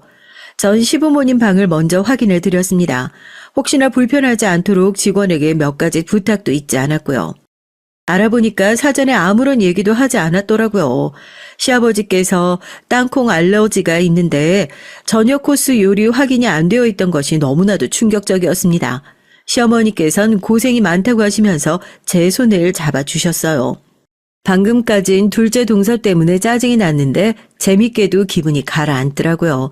전 웃으면서 온천에 바로 들어갈 수 있도록 준비를 해달라고 했으니 편안하게 즐기란 말도 잊지 않았답니다. 시부모님이 묵고 계시는 방을 나와서 얼마 지나지 않아 전 복도에서 두 동서와 마주칠 수 있었습니다. 저를 보자마자 둘째 동서는 무슨 생각이냐고 하더라고요. 영문은 알 수 없었던 전 하고 싶은 말이 뭐냐고 반문했죠. 형님이 무슨 생각을 하시는지 제가 모를 것 같아요? 예약해둔 거 형님 주시죠? 제가 그런 초보적인 실수를 할 리가 없잖아요. 형님이 손대셨죠? 무슨 말도 안 되는 소리야. 내가 동서 예약을 어디서 어떻게 했는지 알고, 그리고 그런 짓을 내가 왜 하는데? 제가 어머님께 사랑받는 게 그렇게 무서우셨어요? 그래서 이런 짓을 하신 거예요? 진짜 내가 궁금해서 그런데 무슨 생각으로 하는 말이야? 내가 어린애야? 그리고 그런 일이 가능하다고 해도 내가 왜 하냐고 그런 짓을. 구질구질한 인생에서 든든한 배경이 생겼는데 그걸 빼앗길까봐 두려우셨겠죠. 전 정말 이제 할 말이 없더라고요. 아니 적어도 앞뒤 스토리는 맞아야 하지 않겠어요? 이 사연을 듣고 계시는 분들도 한번 생각해 보세요. 제가 무슨 수로 동서가 예약한 숙소를 알아냈으며 그 내용을 바꿀 수가 있겠어요. 그럴 이유도 없고요. 하지만 두 사람은 제 말은 들리지도 않는 것 같더라고요. 그러더니 이번에도 영어로 속닥거렸죠. 도대체 내가 있기는 한 걸까요? 이런 괘씸한 행동을 할 정도면 머리가 나쁜 것 같지는 않은데 말이죠. 머리가 좋고 나쁘고의 문제가 아니지. 인간이 쓰레기잖아. 폐기물도 아니고 그냥 쓰레기지. 언제까지 이런 것이랑 우리가 같은 취급을 받아야 하느냐고. 이번에 확실하게 쫓아낼 계획을 세웠는데 그것도 소용없게 생겼어. 순순히 제 발로 나갈 것 같지는 않으니까 다른 방법을 생각해봐요. 이런 것들 거머리 같아서 어디 하나 딱 붙으면 쉽게 떨어지질 않으니까. 전 두 사람이 무슨 계획을 세운 것인지 궁금해지기 시작했지만 그래도 실패로 돌아간 것 같으니 앞으로 조심해야겠다고 생각을 했죠. 한참을 중얼거리던 두 사람은 갑자기 키득거리며 웃기 시작했어요. 제가 반응을 보이지 않는 모습이 재밌었나 보더라고요. 전 두 동서가 뭐라고 하든 말든 몸을 돌려 제 방으로 왔답니다. 남편은 피곤한지 벌써 뻗어 잠들었더라고요. 삿포로의 여행은 첫날을 제외하고는 무난했습니다. 딱히 기억에 남을 만한 여행은 아니었지만 어떻게든 무사히 한국으로 귀국했죠. 하지만 전 돌아오는 비행기에서 마음이 무겁기만 했어요. 두 동서가 절 미워하다 못해 저를 쫓아낼 궁리까지 한다는 것이 충격이었거든요. 저에 대한 두 동서의 날선 경계는 그 정도가 점점 더 심해졌어요. 제가 뭐가 됐든 해보자고 얘기를 꺼내기 무섭게 두 동서는 들은 척도 하지 않는 것은 기본이었죠. 그냥 제가 하는 말이라고 하면 다 무시할 작정이라도 한 사람 같았어요. 그리고 그때마다 자기들은 제게 얘기를 들은 것이 아무것도 없다고 하더라고요. 전 문자를 보낸 것도 카카오톡 기록계에 남아 있었지만 두 동서는 애시당초 받은 적이 없다고 하면서 모르쇠로 일관했죠. 이런 일이 반복되자 제 편을 들어주시던 시어머니께서도 곤란한 입장이 되셨죠. 두 동서들이 왜 자기들 말은 믿어주지 않느냐고 시어머니 앞에서 눈물까지 쏟더라고요. 냉정하게 쳐내시던 시어머니께서도 할 말을 잃으셨을 정도였답니다. 하루는 저녁 시간에 첫째 동서가 와선 좋은 와인이 생겼다고 하면서 식후에 가볍게 한 잔씩 하자고 하더라고요.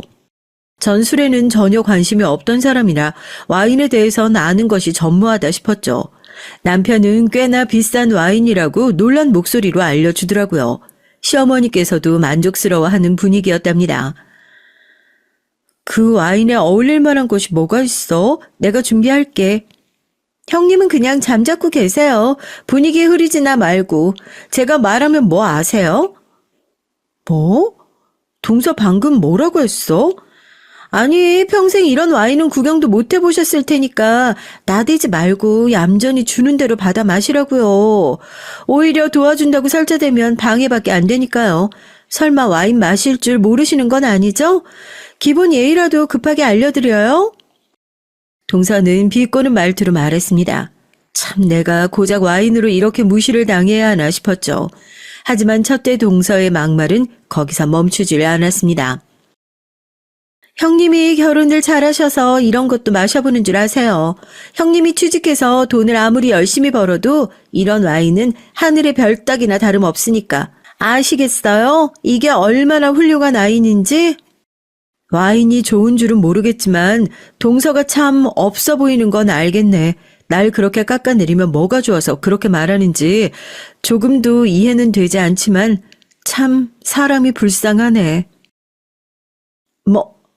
누가 누구더러 불쌍하다는 거야? 그나마 형님이라고 불러줄 때 감사하게 생각하면서 찌그러져 있어. 솔직히 형님이란 타이틀 빼고 뭘 내세울 수가 있는데 가진 것이라곤 쥐뿔도 없는 주제에. 동서야말로 내가 뭘 가진 줄 알고 그렇게 말을 하는 건데? 저와 첫째 동서 사이의 분위기가 최악으로 흘러가고 있는 그때 남편이 들어오면서 자신은 일이 남았으니 와인 대신 커피를 내려 마시겠다고 했죠. 남편은 저와 첫째 동서 사이에 팽팽한 분위기를 알아채고는 제 곁으로 다가왔습니다. 그리고는 제 몫의 커피도 준비하겠다고 말하며 괜찮으냐고 눈짓을 했죠. 전 애써 웃어 보이면서 고개를 끄덕였고요. 첫째 동선 남편의 눈치를 보면서 서둘러 준비된 와인을 가지고 나가버렸어요. 남편은 괜찮은 것이 확실하느냐고 물었지만 전 아무렇지 않다고 걱정 말라고만 했습니다. 나중에 알았지만 남편은 어느 정도 눈치를 채고 있었다고 했어요. 두 동서들이 저에게 하는 행동이 몇 번이나 거슬렸지만 끼어들면 오히려 제 입장이 난처해질 것 같아서 참았다고 하더군요. 저는 별일 아니라고 했지만 솔직히 마음이 가볍진 않았어요. 그렇게 첫째 동서의 일로 마음이 뒤숭숭한데 그 감정이 정리되기도 전에 이번엔 둘째 동서가 시댁으로 왔죠. 시어머니께서 좋아하는 작가의 작품을 구했다고 하면서 꽤나 큰 그림을 한 점 가져왔더라고요. 시어머니께선 갤러리나 전시회를 다니는 것을 좋아하셨다는데요. 몇몇 작가들의 작품을 소장하고 계시기도 했고요. 저도 도예 쪽엔 관심이 많아 시어머니를 따라 몇 번 나갔던 적이 있었답니다. 전 한눈에 시어머니께서 최근 마음에 들어 하시는 작가의 작품이라는 걸 알 수가 있었어요. 좋은 그림이구나. 작가가 요즘 그림 그리지 않아서 구하기 힘들었을 텐데 고맙다. 별 말씀을요. 어머니께서 좋아하시니 제가 다 마음이 편하네요. 어머니, 점심은 밖에서 드시는 것이 어떠세요? 제가 유명 일식 오마카세를 예약했거든요. 대기가 1년은 기다려야 되는 곳인데 메인 셰프가 제 고등학교 동창이라서 언제든 와도 된다고 해서요. 형님도 가시겠어요? 그래, 첫째도 가자. 너 일식 좋아하잖아. 어머, 형님 일식 좋아하세요? 그런데 돈가스 이런 거 나오는 곳 아닌데 괜찮으시죠? 진짜 일식하는 곳이라서요. 둘째 동서는 깔보는 말투로 저를 위아래로 훑어보면서 말하더군요. 전 어처구니가 없었지만 설마 그런 것도 모르겠냐고 하면서 짧게 대답하고는 나갈 준비를 하려고 자리에서 일어났죠. 나왔더니 둘째 동서가 팔짱을 끼고 저희 부부의 방 앞에 있더라고요. 전 하고 싶은 말이 있으면 빨리 하라고 했어요. 미리 말씀드리는데요. 제가 가는 곳은 정치계, 경제계에서도 알아주는 분들만 받는 그런 곳이에요. 형님이 그 저렴한 입맛이랑 차원이 다르니까 몰라도 그냥 맛있다고 하세요. 아시겠어요? 부끄럽게 만들지 말고요. 동서, 말을 좀 예쁘게 하지 그래? 동서 말대로 내가 형님인데 말이야. 제가 언제 형님이라고 안 불렀던 적 있어요? 안 그래도 우리 집안 첫째 며느리가 고졸 출신이더라. 학교 졸업장도 없이 검정고시 출신이더라. 말들이 많은데 그런 장소에서 흠집 잡힐 만한 행동 안 하셔야 할 것 아니에요. 이건 형님만 부끄럽고 끝낼 문제가 아니거든요. 아시겠어요? 나에 대한 소문이 그렇게 돈다고? 동서들이 말하고 다닌 건 아니고.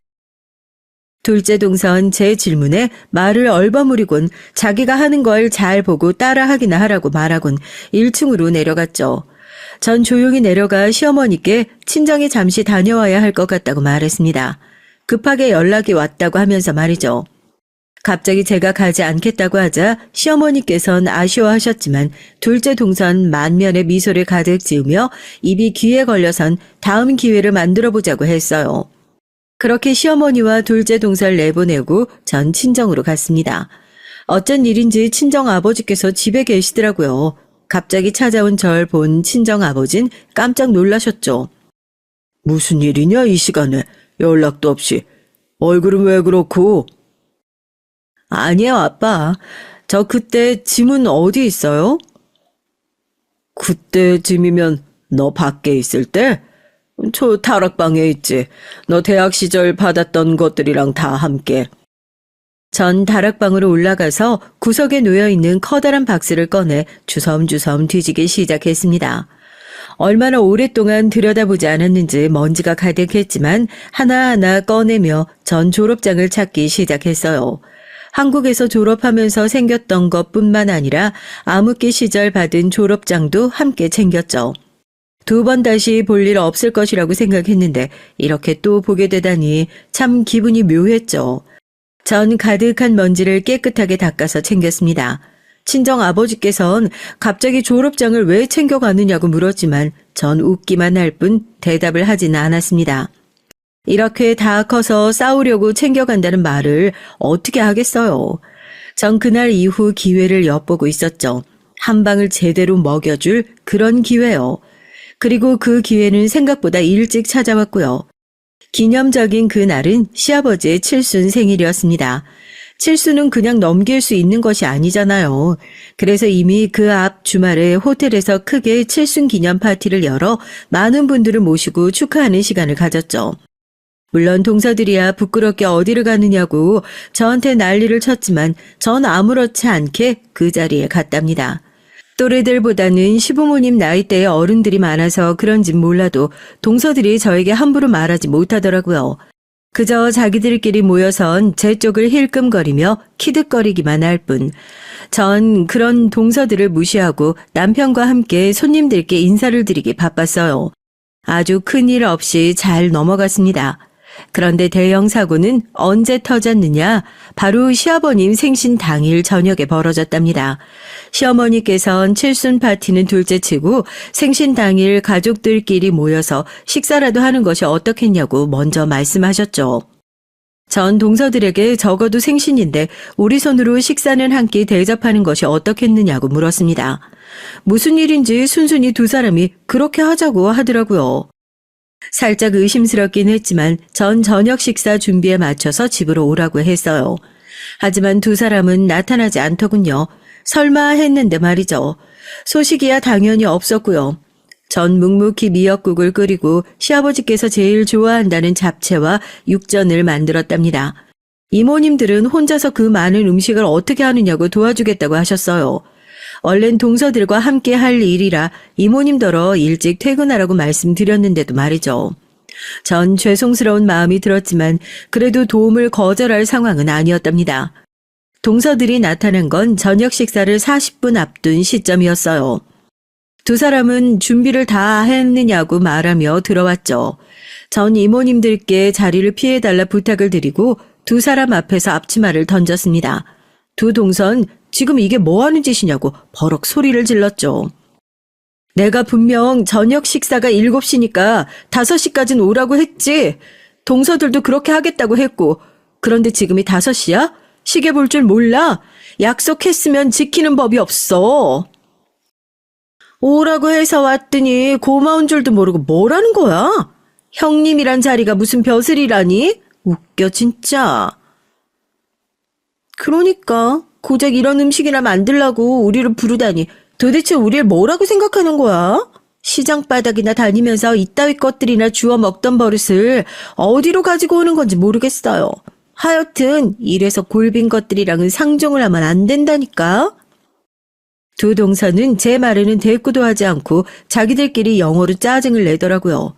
전 하고 싶은 말이 있으면 똑바로 하라고 했죠. 비겁하게 둘이서 속닥이지 말고 말이에요.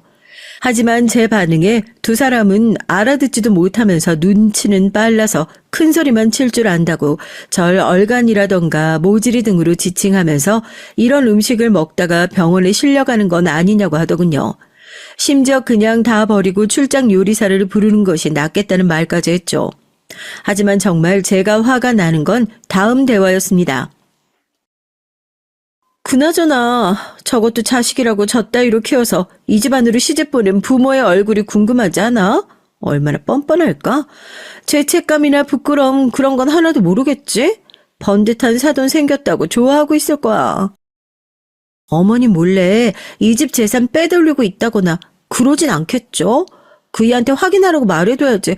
거지 새끼가 정신도 못 차리고 야금야금 챙기고 있을지 누가 알겠어요? 동서가 말하는 거지 새끼가 날 말하는 건 아니겠지? 나처럼 멀쩡하게 회사 다니는 거지 새끼가 어디 있겠어? 안 그래? 전 저희 부모님까지 언급하는 모습에서 더 이상 참지 못하고 동서들처럼 영어로 두 사람 말을 잘라버렸어요. 두 동서는 마치 귀신이라도 본 사람처럼 저를 봤죠. 전 아무렇지 않게 어깨를 으쓱거리면서 영어로 계속 얘기를 했어요. 몇 번이나 경고를 해도 계속 영어로 말하기에 나도 해봤는데 문제 있느냐는 식으로 말이죠. 두 동서는 더듬거리기만 할 뿐 말을 못하더라고요. 전 혹시 영어로는 이해가 안 되냐면서 이번에는 일본어로 물어봤습니다. 무슨 생각으로 사람을 앞에 두고 욕을 했냐고요. 제가 모를 줄 알았냐면서 말이죠. 당연히 일본어를 모르는 두 사람은 혼이 빠진 얼굴로 서로 눈빛을 교환하더군요.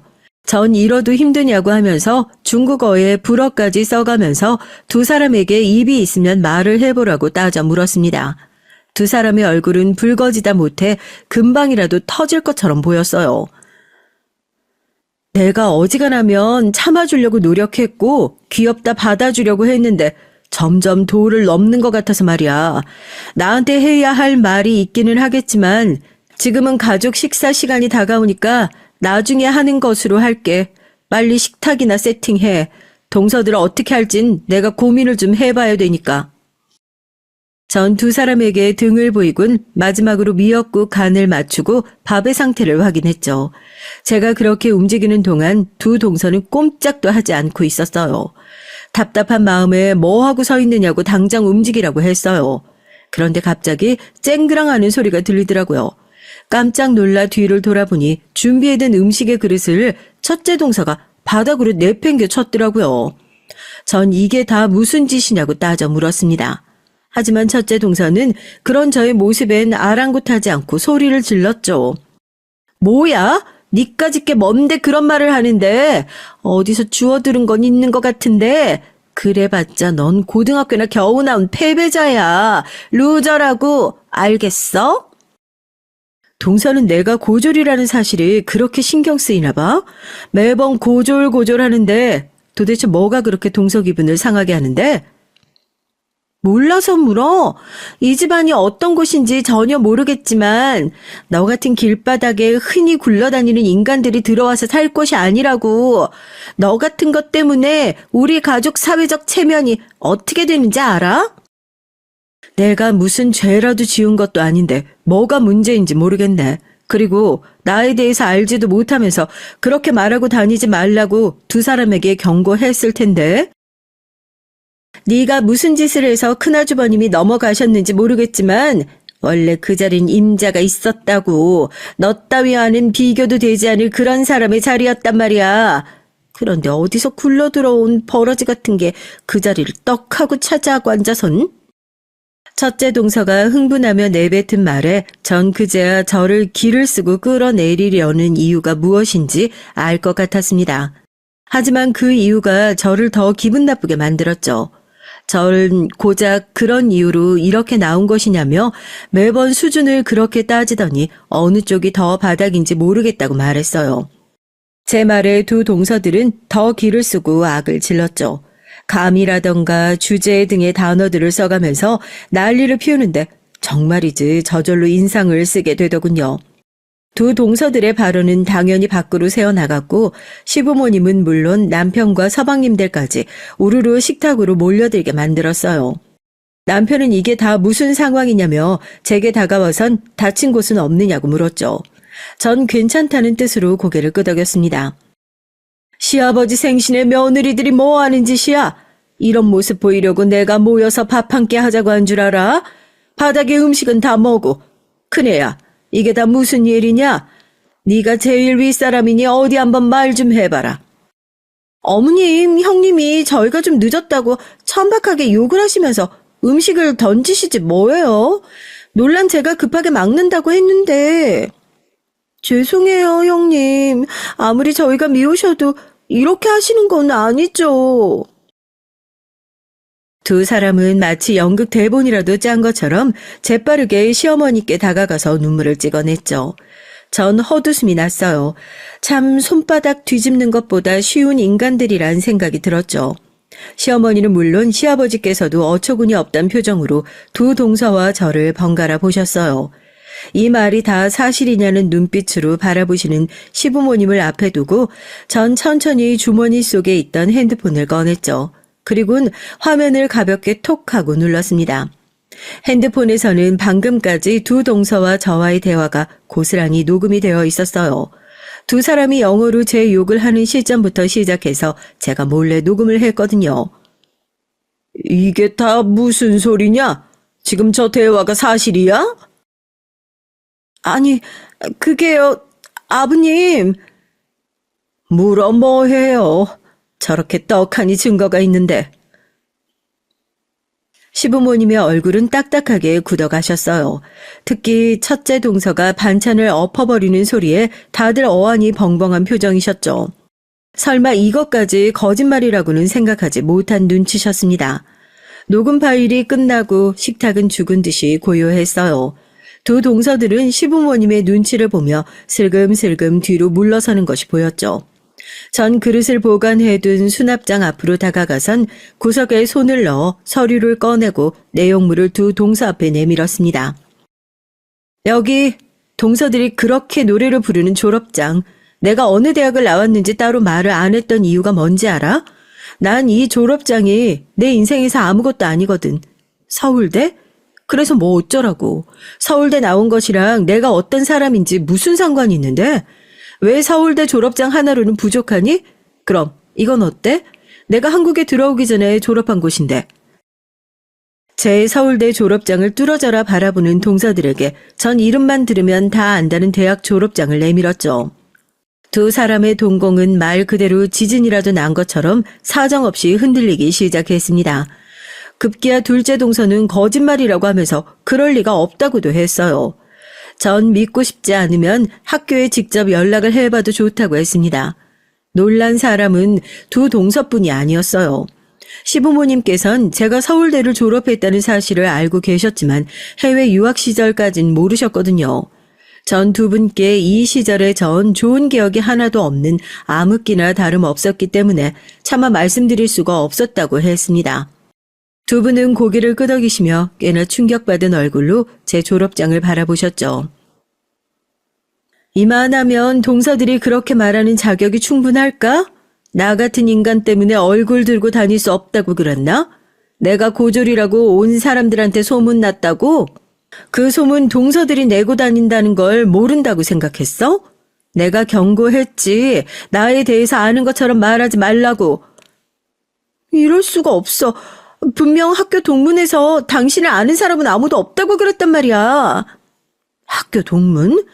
그런 자리에 왜 내가 나가? 다시 말하지만 난 학교 졸업장이니 스펙이니 그런 것보다 사람 그 자체가 더 중요하다고 믿고 있거든. 우리 그이가 피부과 원장이라서 내가 만났다고 생각해? 의사라서? 돈이 많아서? 집안이 훌륭해서?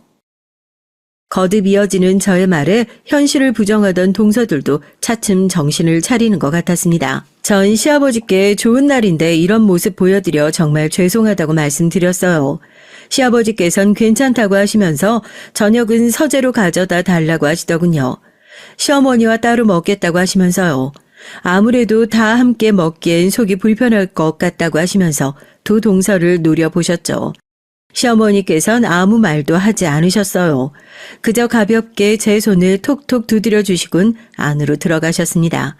그렇게 어른들이 들어가시고 전 두 동서를 바라보면서 할 말이 없느냐고 물었습니다. 적어도 잘못했다는 소리는 직접 듣고 싶었거든요. 그것으로 제 마음이 개운해질 건 아니었지만 말이죠. 하지만 두 동서는 뭐가 그렇게 자존심 상하는지 아랫 입술만 깨물고 도통 말을 하지 않더라고요. 기가 찼죠. 보다 못한 남편이 한마디 하려는 것 같더라고요. 전 남편까지 이 일에 나서면 모양이 영 이상하겠다 싶은 판단에 아무 말 하지 말아달라고 속삭였어요. 저와 두 동서들의 대치가 길어지자 서방님들은 말도 없이 꾸벅 인사를 하고는 가버렸습니다. 두 사람은 각자의 남편을 부르며 따라 나가려고 했죠. 하지만 전 그런 두 사람을 붙들고 마무리는 지어야 하지 않겠느냐고 했어요. 사과만 제대로 하면 여기서 멈출 생각이기도 했고요. 하지만 두 사람은 끝까지 고집스럽게 입을 다물더라고요. 앞으로 일어날 모든 일들은 다 동서들이 자초한 일이니까 그렇게 알아 그럼? 두 사람은 대꾸도 하지 않고 빠른 걸음으로 나갔습니다. 남편은 뭐가 더 남았느냐고 물었죠. 전 이렇게 끝을 볼 생각은 아니었다고 말하며 정말 궁금했던 것을 물었습니다. 사연을 듣고 계시던 분들도 짐작하셨겠지만 남편이 약혼이라도 한 적이 있는가 싶어서 말이죠. 약혼이라니 무슨, 우리 집은 가족끼리 결합 뭐 이런 것이랑 다들 거리가 멀다니까. 아까 재수 씨들이 말한 사람 내 소꿉친구야. 오랫동안 가족끼리 친하게 지냈어. 당신도 봤잖아. 우리 결혼식에 왔었는데. 기억 안 나? 정장 입고 머리 짧게 자른 여자. 남편의 말에 저는 희미한 기억 속에 한 사람을 떠올릴 수 있었습니다. 웃는 모습만으로도 주변을 화려하게 빛내는 사람이라고 생각이 들 정도로 아름다운 사람이었죠. 남편은 그 사람을 얘기하는 것 같다고 말하며 전적으로 동서들이 오해를 하고 있는 것이라고 하더군요. 제3자가 할 말은 아니지만 그래도 이렇게 일이 꼬였으니 어쩔 수 없다고 말하는 남편의 말은 정말이지 충격 그 자체였어요. 동서들이 말하는 그 여자는 남편의 오랜 친구이지만 절대로 남편과 연인이 될 수 없는 사이라고 했죠. 그 친구는 남자를 사랑할 수 없다는 자신의 성 정체성을 꽤나 일찍부터 알고 있었으며 저희 부부가 결혼한 이후 연인과 함께 해외로 나갔다고 하더군요. 그 난리가 있던 날 남편에게 오랜만에 연락이 와서 자신의 결혼식에 와달라고 해서 저와 의논을 할 생각이었다고요. 참 웃음이 나더군요. 그러니까 동서들은 일어나지도 않을 일을 자신들 마음대로 상상하고 절 비난하고 비웃었던 것이더라고요.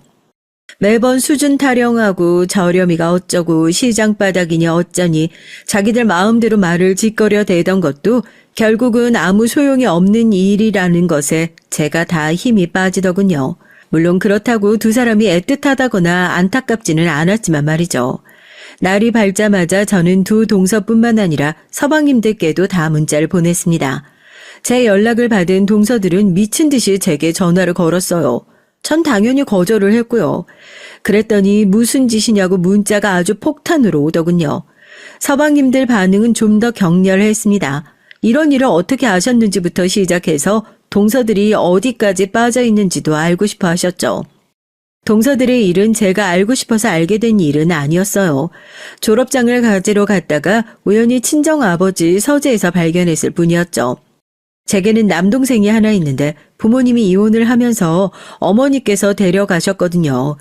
그래서 연락이 없다가 제가 결혼하면서 만날 수 있었는데요. 검사라고 하더라고요. 어머니와 어떤 일이 있었는진 모르지만 아버지와 살게 됐다는 얘기를 들었는데 서재를 그 남동생이 쓰고 있다고 했죠. 거기서 전 사진 한쪽에 함께 찍힌 두 동서를 알아봤습니다. 그런데 한두 장에 등장하는 것이 아니더라고요. 사진 여기저기에서 보였죠. 동생의 말에 의하면 불법 도박 업체를 조사 중에 있다고 하더라고요. 전 동생 몰래 그 사진을 몇 장 찍었고 그것을 그대로 보냈답니다. 제가 보낸 사진을 시작으로 집에선 태풍이 몰아치고 지나간 것처럼 난리가 났어요. 서방님들은 이게 무슨 일이냐며 동서들을 다그쳤죠. 하지만 동서들은 제가 사진을 합성했다고 하면서 자신들과는 전혀 관계가 없다고 딱 잡아떼더라고요. 그리고는 자신들을 쫓아내려고 제가 수를 쓰고 있다면서 저를 나쁜 사람으로 몰아가더니 급기야 집으로 찾아와선 소리를 지르기까지 했어요. 집에 시부모님이 계시다는 것을 완전히 망각이라도 한 것처럼 말이에요. 그래요. 제가 말이 심했어요. 됐어요?